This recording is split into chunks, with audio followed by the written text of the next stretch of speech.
Assalomu alaykum hammaga. Bugun o'sha Makkadagi mashhur soatning past qismi, ya'ni ichki tomoni emas, tagi deyiladi. O'sha tagiga qanaqa tushdi va tagida nimalar borligini bir qator ko'rib chiqamiz. 2026-yil fevral oyidamiz hozir. Ramazonga 3 kun qoldi.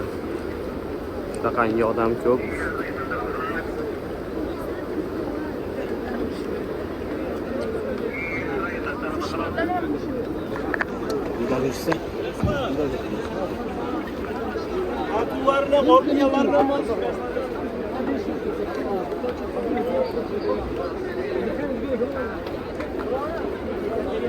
Bu soatni bu tomoni shundoq o'tsa naryo'lagiga soat binosini ichkariga kirib ketadi.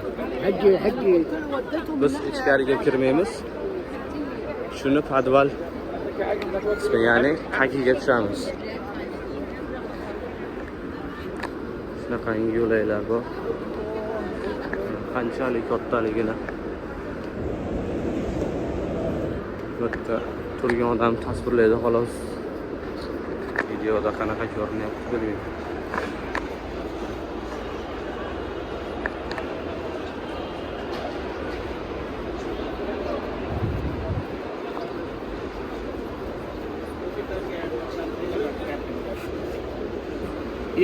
Shunaqangi eskalatorlarda uchamiz.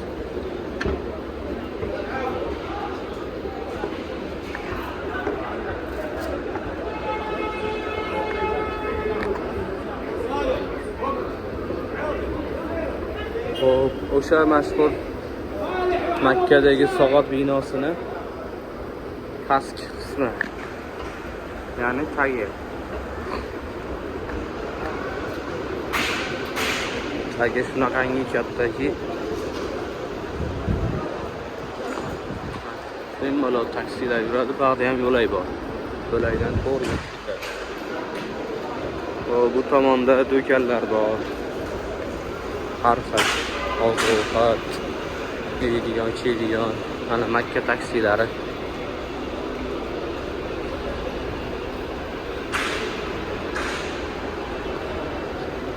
Taksi.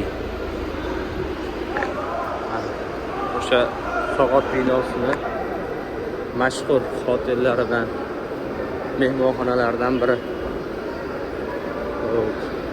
Kirish qismi ko'piniki ham shu joydan.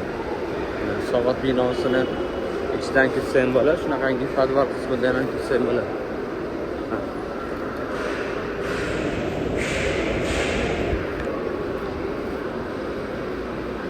Shunaqangi katta soat qismi.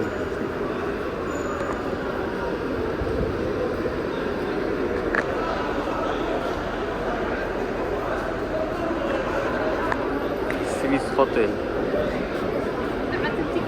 İnşallah hammamizga shunaqangi 5 yulduzli mehmonxonalarda Makkada turishlik nasib bo'lsa aylasin.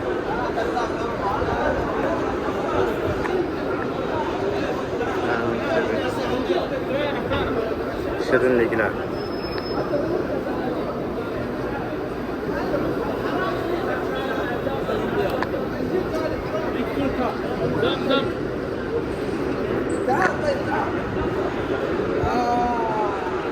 Mana bular o'sha Swiss Hotel, Pul Zamzam degan mehmonxonalarning ishchilari shunaqangi chamadonlarni avtobusdan tushirib ketaveradi, o'zlari chiqib ketaveradi, bular olib borib xonasigacha joylab qo'yadi.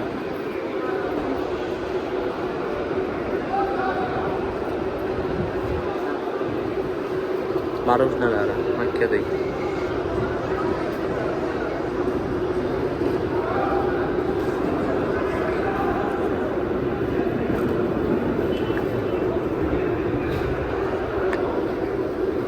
Tayyorlanish jarayoni.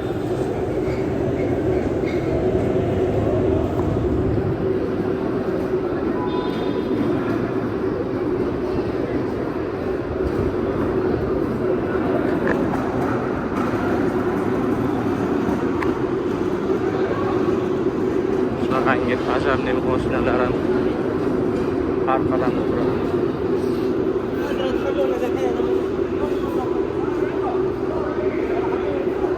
Mototsikl.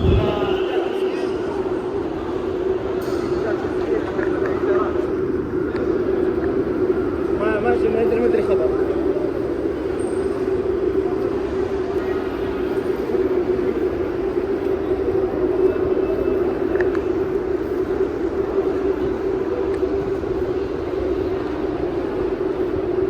Mana o'sha to'g'ridan kelib Sovet binosini pastki qismida orqadan chiqsak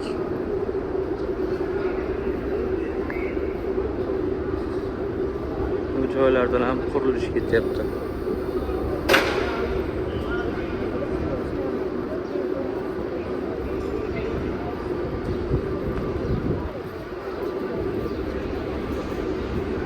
Shunaqangi yo'laylar qo'ygan.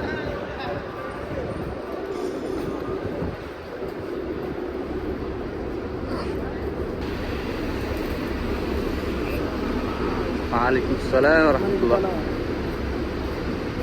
Mana o'sha Sovet binosining tashqari orqa tomonidan chiqsak, shunaqangi avtobuslarga kelib chiqamiz. Ushbu yo'laylar Ramazonda, ayniqsa tarovih namozini o'qib chiqqandan keyin ushbu yo'layda 1 2 3 4 5 ta yo'lay bo'lsa, 5alasi ham to'la bo'ladi. Ramazonda shukur.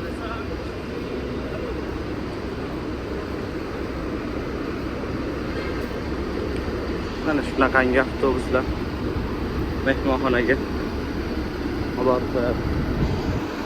Mana o'sha Sovetning orqa qismidan chiqdik. Inshaalloh foydali bo'lgan bo'lsa, xursand bo'lardik. Assalomu alaykum va rahmatulloh.